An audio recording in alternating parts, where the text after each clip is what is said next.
ટેમ્પોન્સ, menstrual cup, pad કે period પેન્ટીસ, આમાંથી શું યુઝ કરવું જોઈએ? આજે બધાને ક્વેશ્ચન છે.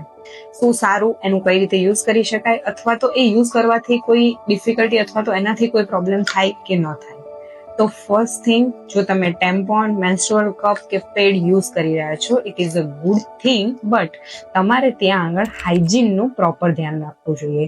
ખાસ કરીને ટેમ્પોન્સ કે મેન્સ્ટ્રુઅલ કપ જે છે તે 4 to 8 અવર્સ ઉપર રિમૂવ કરી અને પ્રોપર વોશ કરી, મેન્સ્ટ્રુઅલ કપને વોશ કરી અને પછી તેનો ઉપયોગ કરવો જોઈએ. ત્યારે આપણા હાથ જે છે એનું પણ પ્રોપર હાઇજીન હોવું જોઈએ અને જગ્યાનું પણ પ્રોપર હાઇજીન હોવું જોઈએ. તે ઉપરાંત જો તમે પેડ યુઝ કરો છો તો એવરી 4 to 5 અવર્સ અથવા 8 અવર્સે પેડ જે છે ચેન્જ કરતા રહેવું જોઈએ. બહુ લોંગ ટાઈમ સુધી એકનું એક પેડ વાપરવાથી અથવા એક જ પેડ રાખવાથી ઘણા પ્રોબ્લેમ્સ, હાઇજીન પ્રોબ્લેમ્સ થતા હોય છે અને જેના કારણે ઇન્ફેક્શનના ચાન્સીસ વધી જતા હોય છે. તે ઉપરાંત જે છે એ પીરિયડ પેન્ટીઝ આવે છે તો તેને પણ પ્રોપર જે છે પાણીથી વોશ કરી, હાઇજીન મેન્ટેન કરી અને યુઝ કરવી જોઈએ.